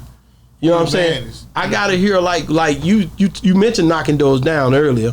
I was like, man, I wish I get J-Dawg to go off on that knocking doors down beat one time. That'll be hard, nigga. I'll be overthinking. That nigga hard. You know what I'm saying? That'll be hard, nigga. But like, how did you feel when you heard that and knew what he was trying to do, or did you think like that lame or what? Man, when I first heard the song, I was laughing hard to the motherfucker. You know what I mean? Cause that was bold. That was some bold statements he was saying. Yeah. You know what I mean? And a part of me being rebellious coming from the bricks, I was like, who the fuck he think he talking to? You know what I mean? I was like, yeah. When he say Slim Thug and Zero, y'all still bullshit. What he say? What he say, J-Dawg? What he say, J-Dawg? What did he say? Like they were about 2 years old. Too much money to begin. Power wow and the cool still ain't talking. But it's speak only bullshit, keep walking, nigga. Y'all niggas got the game fucked up. All your record company niggas need to shut the fuck up. That bullshit rapping. White people looking at us, that what happened. Saying long as what say, figure it out, long as we stay about it, they gonna run the side. And that's what they do. He telling the truth on that hoe. When I first heard it, I couldn't believe my ears. What you say? What this nigga doing, man? I was like, Pimp C, you better chill out. These young niggas gonna come see you. Yeah, man. But then I was like, man, ain't you not even from Houston? And got personal. And that shit really hit my head. I was like, why nobody from Houston with a voice did this? That's hard. Now that's something to think about. Then it flipped. I was like, this is the most amazing shit ever. But you got the nuts to do it. Yeah. You know what I mean? Yeah. We ain't never looked at Pimp C like no gangster. No. Coming up, you know what I mean? We looked at him like the player. The player, yeah. Pimp. When he did that at first, I was like, me being just ignorant, I was thinking like, who the fuck he think he talking to? And then later I was like, that's amazing. You had to been the hottest thing going when you was free. Everybody was Pimp C home. Pimp C home. Yeah. The free Pimp C campaign might be the biggest free somebody campaign we ever seen. That's real. And and it was probably the first one you ever seen. That's real. And you know what I mean? So when he came home, the momentum and all that, to direct that to fixing Houston problem, that's when I started looking at that scenario and I was like, wow, this nigga amazing. And it can happen. Like, this nigga did this. And then you see them niggas get together. They ain't had no choice. You see niggas start coming together. Man, say they ain't have no choice, man. I see the picture. You remember the picture? You remember the picture? You remember the picture? All of them standing in the yeah, at the ranch. Man, I said, look at this. When Look I at seen this. that, I say, damn, Pimp, you really ahead of your time. Because Pimp C is like one of my favorite personalities, period. But when I'm riding jamming him, I be so high, and he funny than a bitch. Like, you know what I mean? That nigga say, man, nobody make me laugh harder than Pimp C. That nigga say, that's some corn or a barbecue rib. You gonna say a barbecue rib? Yeah, when you finish it, man, it's just like the nigga you say. But it's like with him, he's so authentic. Man, I mean, one of the rarest moments with me and him that I remember is him the way he used to talk to me on the phone. okay. It's like I ain't never been talked to. What he say? Like it's like you don't get to conversate back. You just It's listen. a one-way discussion. Yeah, He just talking. He gonna give you everything you need to tell you. Even with the riding on phones, he loved it so much. Look how he told me. He say, "I'm gonna tell you what you need to do though. You need to put me and Bun B on that bitch." You know what I mean? Yeah, that's how. Yeah, and he had it on his mind. I was like, man, I ain't get a chance to tell him that's what I want. He don't That's listen. hard. He don't listen. He was just telling you. He just talk. Mm-hmm. And you was like, okay. You just listen to the Man, nigga. that man was having a conversation with me one time, and out the blue, he flipped the whole conversation. And it was like, yeah, Master P, they pistol whipped me. You know what I mean? Oh shit! We You ain't wasn't even talking about that. he wasn't talking about nothing about that. But he brought it up Fuck me up, to man. mess your head up. What did you Mess me up. say? You just listen. You just listen. Every time I'd have never tried to say words with Pimp, it been cut off. So you was just Every time. listening to it. Every time, What did man. he say after he said that? He just said that and left it I went alone. back to the first and went right conversation. back, but he threw that in there He said, yeah, they did that.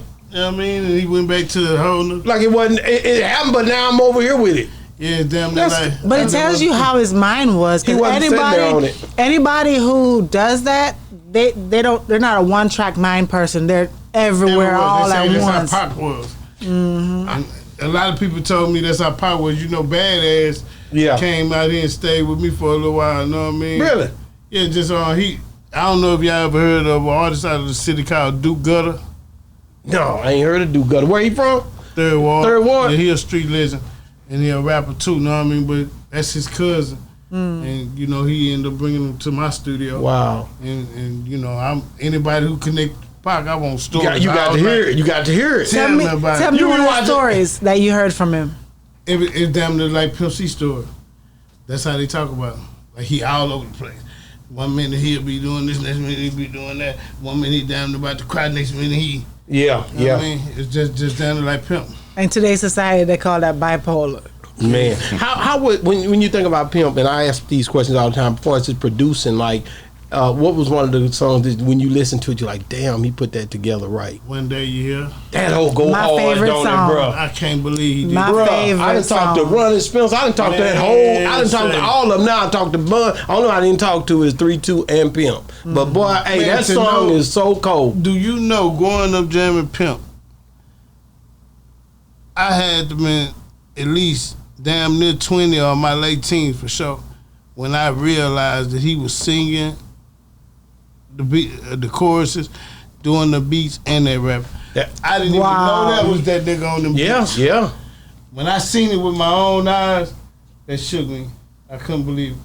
Multi-talented. I was even locked up with Pimp, you know what I mean? Really? But we was in separate cells, you know But you was on the terror unit? Nah, or was it in before we got county? sent out county. Okay, he was in the county with it. Yeah, he got sent out before me. When that boy said, you lost your spot when you went pop, CD flop, you ain't hot. The game been good to me. Nah, when he did that word, coming up. Matter of fact, it's crazy. When I had got married, I'm divorced now. When I got married, that's the song I got married to. Which one?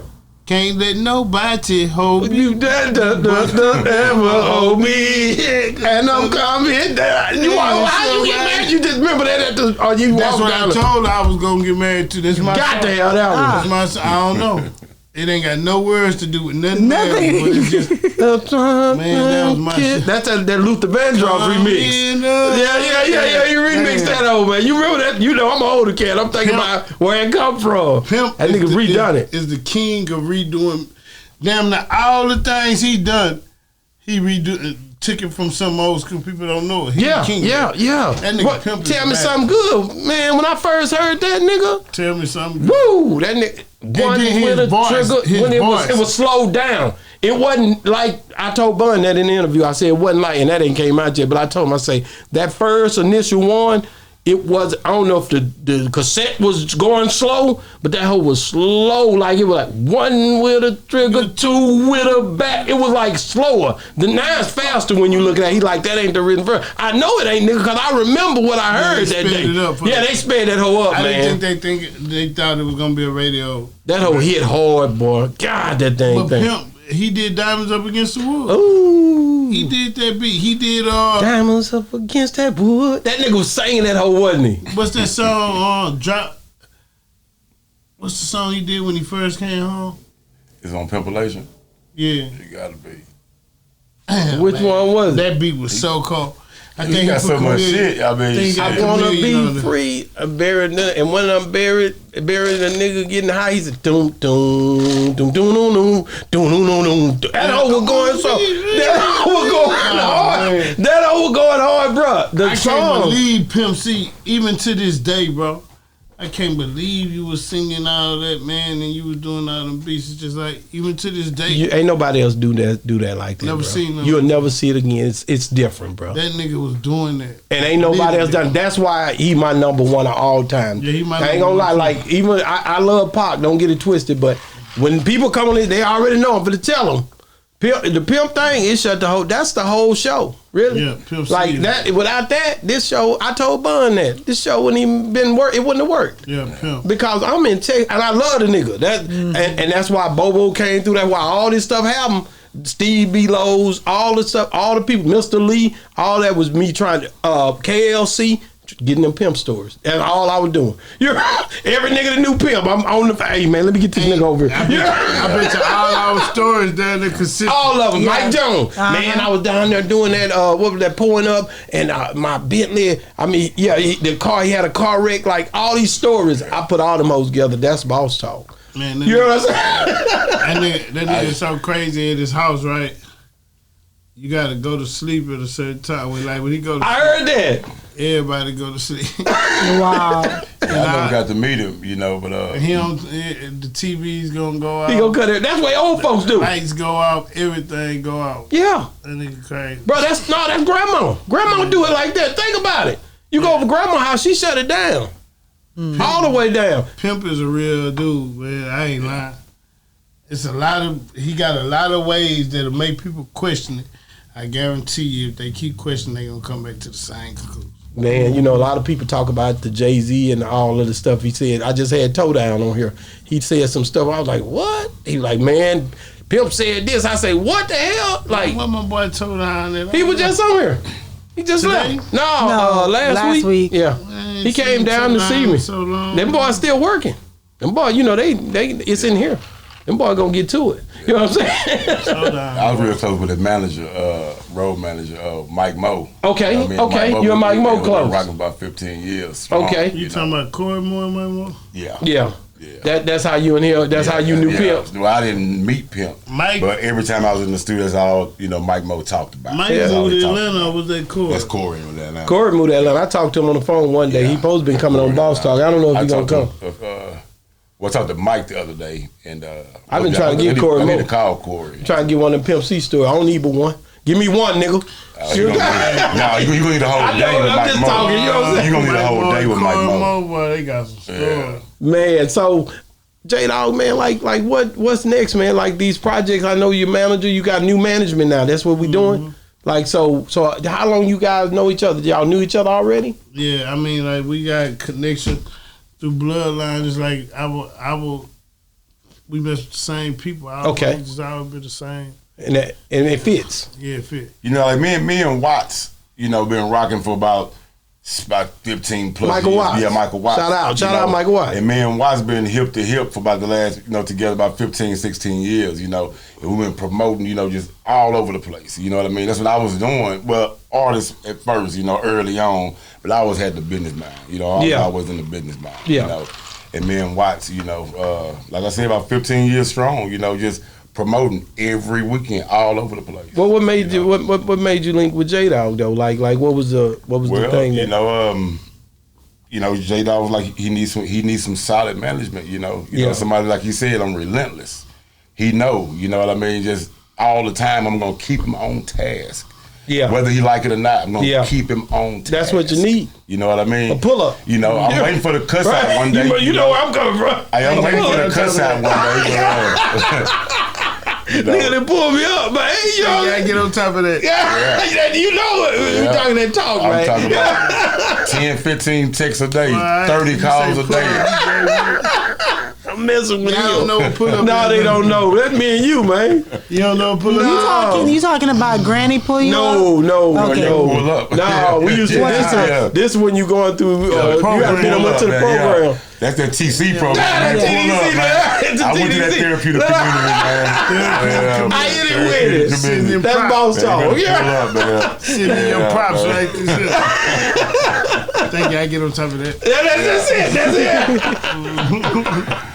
No, so I thank God for it, man. So y'all getting down tonight. Yeah. How is it when you come to Dallas and perform? What do Dallas do for you? This is your second home, a third home. This is your third home. Like how is it like when you perform in Dallas and just the love you get out of Dallas? Same way. They love you. Yeah, I love Dallas. Dallas love me, man. Bro, when I interviewed ESG at the hospital when he got his leg taken off. My. Bro, I went to the hospital. I was actually on the way to Dallas. Did you see my interview? No, man. Yeah, I did the interview at the hospital. He called me. I was actually interviewing here, and he called me and said, "You got to come down here because I got love. You know how I am." Like, nigga, what? You know, Big Tony. We all rocking, like rocking. And like, man, you got to come down here. So I went down there, me and my wife, and did the interview, and he told me, that he go through things, bro. Like, people don't realize, man. He talks about, and I know people like, oh, he on this or he on that. He talks about triggers. That certain things trigger him, and mentally he go back to that place of when he was doing whatever. I'm being honest. You know what I mean? Yeah, I think he told me something similar. That's what he told me. He said he get triggered. So, and I'm like, and you can relate to this. I seen niggas were locked up that never got over smoking wet, bro. They mind. Also a lot. It never came back. Yeah, I know it, man. And that's the scary part about I'm glad mine came back right. Yeah, man. But you see where I'm coming from though, right? Like that shit there, bro. Like you seen niggas in there that didn't even know why they was there, bro. Shit. You know what I'm saying? Like I seen this with my own eyes. I'm talking about you gotta tell them everything. Like what you here for. I'm talking about they been in there for real. a year and don't know nothing. Yeah. That was the first time I seen Stuck. You know what I'm saying? And Larry Giss, stay jail. The first time I ever seen it, Yeah. Literally don't know what they in jail for. Don't know. You walking around. You gotta read their time sheet out to him and shit. Yeah. But you know what? It was him, this one particular cat, when you stop and talk to him, like if you leave him by himself, he out there. But when you stop and have a conversation with him, he was perfectly fine. But it's just when he walking around. When he I seen that too. He start talking. Yeah, but when you talk to him, he snap back. He's perfectly fine. I seen, man, you coming out on the biggest crackhead in the world. In 4 months, you waved up 6 Nigga, you believe the nigga was in the world doing things. And the nigga got you convinced because mama keeping money on the books. Yeah. So you trying to figure out like this nigga, but then you see one of the niggas like, man, that nigga on that nigga with. Somebody gonna come in that you know. Nigga ain't woke up yet on that water. That's crazy. But I just know that, when you think about just being a person who done been through that, and then his legacy. I'm gonna be honest with you. I'll say this about ESG because I love him. Like people don't realize, man. A lot of people might talk down or say this or that, but that nigga fans love that nigga, bro. I'm not playing, bro. And I'm gonna tell you something niggas don't like to say. Man, I ain't gonna lie. Listen, swinging and banging. I might have heard that earlier than everything. I'm an old nigga, man. You heard? I'm gonna say it. Listen, man. You heard what I just said? When Ocean of 92, Funk When came Ocean of out, Funk man, came that out, shit I wasn't hearing nothing changed. else like that, bro. 92, 93. I wasn't hearing nothing else like When that. Ocean of Funk came out, that shit was so crazy. Now you say 91, 92. See, this is where I be 92, killing niggas at right here. In 91 and 92, I wouldn't. You know how everybody be like the Chronic album and all that. Mm-hmm. I wasn't really on that stuff like that. I was so caught up in my people, that swinging and banging, that Ocean of Funk. Mm-hmm. I wasn't listening to a lot. Well, I put it in the deck with it. 1993, so you know what I'm saying? Yeah, what I'm saying, but I'm just saying, like, it'll be in the deck with it. Mr. Mike was, Big Mike was out there. Screw the one. What I'm saying, I was on it. See, if you, the only way I knew New York music, and it's crazy, California music and all that, Screw used to put them on his CDs when he chopped He'll them. put it on there. Yeah, so I wouldn't even know them niggas if it wasn't for That's what I'm saying. And niggas be trying to talk me out of that right now on this show. I be like, nigga, I'm telling you, I was there. I was listening at this. I was on this, and this is all I That's was all I was on, cause they sound like me. I wasn't tripping. What you think about the music now when you hear down there everybody got a rap pattern the same way? I really don't. I'm gonna be honest with you. I listen to a lot of old stuff, bro. I listen to a little new. I'm gonna tell you, if I talk about new, who I like. You know who I like. Oh, I don't remember his name, but I know. Not Young Dolph, the little nigga that be with Young Dolph. So what's that little saturated, nigga? Man. The little slim nigga that's living that was signed the Dolph. Key Glock. Key Glock. Yeah, you know I would Key listen Glock. to. That was it. I ain't heard nothing with Key Glock. I'm just telling you, that's all I'd rock that Key Glock. Yeah. But you know I'm telling the truth. But other than that, like I wasn't really. I don't know what it was something about him. But now other than that, I'm back over there with you or listening at that Pimp C or that Face or I ain't gonna lie to you. Yeah, you know, I be feeling bad sometimes. Pimp majority of the time. It's just so many options, you know. Yeah, I the feel market's bad so sometimes because saturated. I be wanting to make sure that I get in my ear, know what I mean? But a bunch of that, man, is like, I'm liking some of the female rappers more. It's like they get on there and spit some real concept, and the niggas on there singing like singing, yeah. But I think you doing the right thing though. Just being, you being a bridge still, just connecting with them. You know what I'm saying? Yeah. Because you gonna get on that hoe and rock it how you rock it, and they know what they getting. Mm-hmm. They already know what they getting. So when they call you, they like, oh, you know what I'm saying? Whatever they doing, they know what you about to do, and they love it. Else they wouldn't even be reaching out, like you was just saying earlier. But What is your? I'm sorry. Did I cut you off? Because I cut a nigga I'm off just and saying, I'm wrong. The comments the nigga be saying, Yeah. man, you be cutting niggas off. I said, nigga, I'm just talking. I don't be looking at it like y'all want an interview. I'm just a nigga. Yeah, we just out here chopping these it up, Texas, you know? man. That's the way I am. That's how. But what is your thought process where it comes to coming up with the lyrics in your head? Your creative process. Man, the beat talk to me. If I don't see it, I can't rap about it. You gotta visualize it. I gotta see it.